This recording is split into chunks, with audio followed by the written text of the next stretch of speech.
Marhaba, ahalem, which means welcome and hello. And today we are in Egypt. So again, we're still in Africa, even though it's very different in Egypt than it is in Africa. So we're gonna start. We have our suitcase and our map, but we already filled in Africa, so we are okay. We don't have to do that. But we are going to, like I said, I don't know how we accidentally put only one Africa spot in your passport. So just slide Africa or Egypt underneath your African one. So we're just gonna do that quick. I hope you learned a few things about Africa in the last video, but then you can either write it on the back what you learned about Egypt, or you could write it about,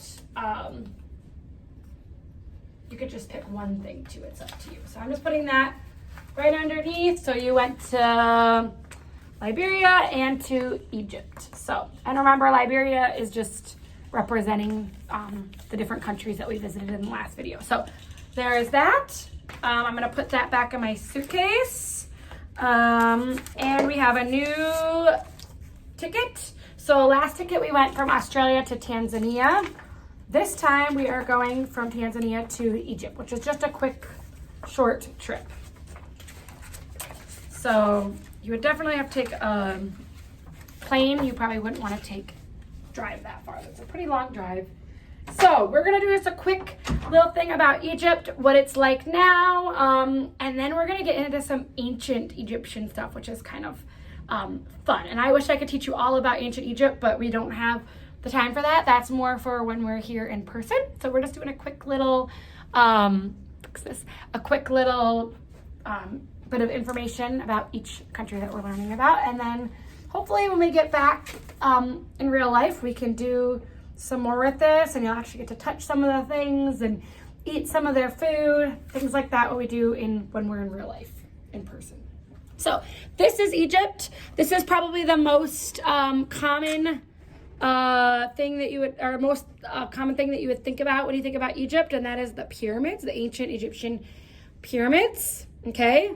So here's Egypt, here there's Africa, right? Egypt is up close to Libya. So, oopsies, I don't want to do that. It's up in this northern area of Africa. So there's Egypt, right? Very famous. I'm sure a lot of you have heard about it. This is their flag.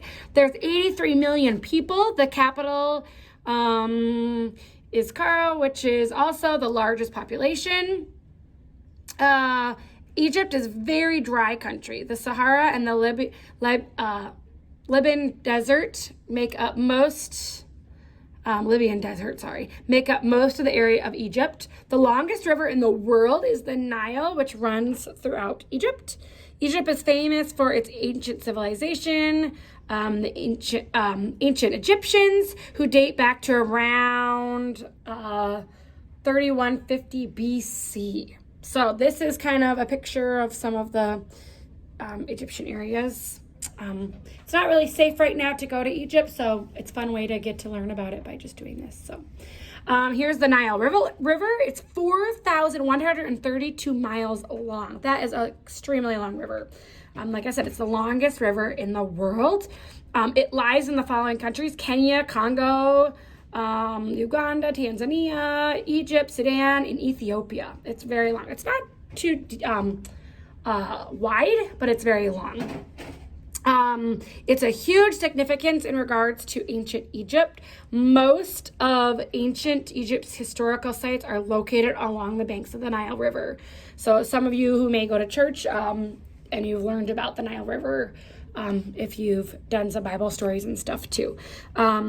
It flooded every year between June and September in a season the Egyptians called Akhirt. It's due to the summer rain in the Ethiopian mountains, but no longer floods thanks to a dam that was built in the 60s. So actually, if you go on the Pause websites in our game, there's a really cool virtual tour of the Nile River and a game along with it. So it's on the game section of our Pause website. Here's our pyramids. Okay. This, one of the 7 wonders of the world. Most ancient Egyptian pyramids were built as tombs for pharaohs and their families, which was kind of like their kings. Over 130 pyramids have been discovered in Egypt. That's a lot. And it's a lot of work if you've seen them. I haven't seen them in person, but if you've seen pictures of them with people by them, they're very, very, like if you look at this is the Statue of Liberty, which is very big. This is where a plane would fly. If you are flying in a plane, you'd have to go higher because you would hit the pyramids. They're not allowed, planes are not allowed by the pyramids. So the Great Pyramid of Giza is the oldest and largest of the 3 pyramids. And they contain multiple chambers and passages. So it's estimated to have around 2,300,000 stone blocks that weigh from 2 to 30 tons each, and there are even some blocks that weigh over 50 tons. So, and the temperature inside the pyramids is always 68 degrees. I am not sure how that works. It's just an amazing thing that scientists are still trying to figure out how these people actually did this. A lot of them back in a long time ago had slaves that would build these pyramids for them. Like, that's how they worked very hard to do it. There's an ancient Egyptian city. And underneath, if you go underground, there's all these statues and stuff like this that are under the water. So that's kind of a cool little thing.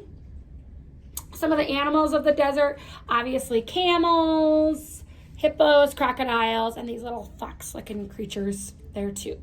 So they speak Arabic there, and that's what I was telling you, that marhaba, ahlan, welcome, hello, and say goodbye as salam.